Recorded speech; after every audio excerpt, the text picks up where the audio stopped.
லேவியராகமம் 21 அதிகாரம். பின்பு கர்த்தர் மோசேயை நோக்கி, ஆரோனின் குமாரராகிய ஆசாரியர்களில் ஒருவனும் தன் ஜனத்தாரில் இறந்து போன யாதொருவருக்காக தங்களை தீட்டுப்படுத்தலாகாது என்று அவர்களோடே சொல். தன் தாயும் தன் தகப்பனும் தன் குமாரனும் தன் குமாரத்தியும் தன் சகோதரனும் புருஷனுக்கு வாழ்க்கைப்படாமல் தன்னிடத்திலிருக்கிற கன்னியாஸ்திரியான தன் சகோதரியுமாகிய தனக்கு நெருங்கின இனமான இவர்களுடைய சாவுக்காக தீட்டப்படலாம். தன் ஜனத்தாரில் பெரியவனாகிய அவன் வேறொருவருக்காகவும் தன்னை பரிசுத்த குலைச்சலாக்கி தீட்டுப்படுத்தலாகாது. அவர்கள் தங்கள் தலையை மொட்டையடிக்காமலும் தங்கள் தாடியின் ஓரங்களை சிரைத்து போடாமலும் தங்கள் தேகத்தை கீறிக்கொள்ளாமலும் இருப்பார்களாக. தங்கள் தேவனுடைய நாமத்தை பரிசுத்த குலைச்சலாக்காமல் அவருக்கேற்ற பரிசுத்தராயிருப்பார்களாக.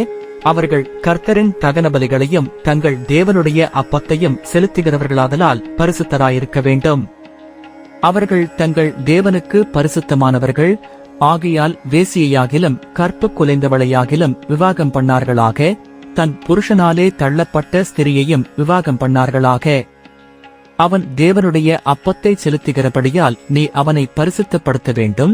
உங்களை பரிசுத்தமாக்குகிற கர்த்தராகிய நான் பரிசுத்தராயிருக்கிறபடியால் அவனும் உனக்கு முன்பாக பரிசுத்தனாயிருப்பானாக. ஆசாரியனுடைய குமாரத்தி வேசித்தனம் பண்ணி தன்னை பரிசுத்த குலைச்சலாக்கினால் அவள் தன் தகப்பனையும் பரிசுத்த குலைச்சலாக்குகிறாள். அவள் அக்கினியிலே சுட்டெரிக்கப்படக்கண்வள்.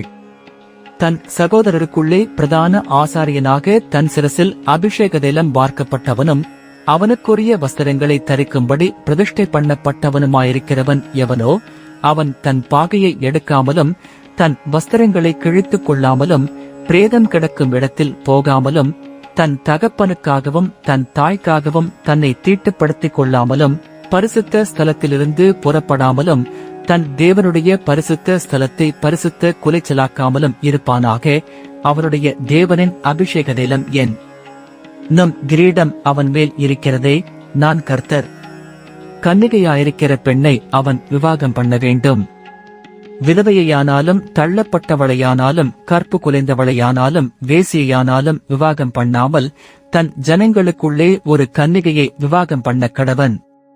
அவன் தன் வித்தை தன் ஜனங்களுக்குள்ளே பரிசுத்த குலைச்சலாக்காமல் இருப்பானாக. நான் அவனை பரிசுத்தமாக்குகிற கர்த்தர் என்று சொல் என்றார். பின்னும் கர்த்தர் மோசேயை நோக்கி, நீ ஆரோனோடே சொல்ல வேண்டியது என்னவென்றால், உன் சந்ததியாருக்குள்ளே அங்கவீனமுள்ளவன் தலைமுறைதோறும் தேவனுடைய அப்பத்தை செலுத்தும்படி சேரலாகாது. அங்கவீனமுள்ள ஒருவனும் அணுகலாகாது.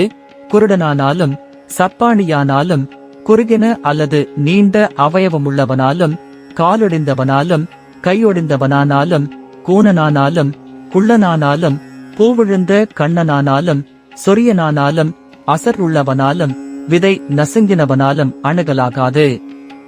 ஆசாரியனாகிய ஆரோனின் சந்ததியாரில் அங்கவீனமுள்ள ஒருவனும் கர்த்தரின் தகன பலிகளை செலுத்தச் சேரலாகாது. அவன் அங்கவீனமுள்ளவனாகையால் அவன் தேவனுடைய அப்பத்தை செலுத்தச் சேரலாகாது.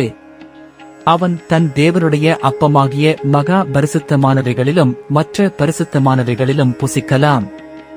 ஆனாலும் அவன் அங்கவீனமுள்ளவனாகையால் அவன் என் பரிசுத்த ஸ்தலங்களை பரிசுத்த குலைச்சலாக்காதபடிக்கு திரைக்குள்ளே போகாமலும் பலிபீடத் தண்டையில் சேராமலும் இருப்பானாக. நான் அவர்களை பரிசுத்தமாக்குகிற கர்த்தர் என்று சொல் என்றார். மோசே இவைகளை ஆரோனோடும் அவன் குமாரரோடும் இஸ்ரவேல் புத்திரர் அனைவரோடும் சொன்னான்.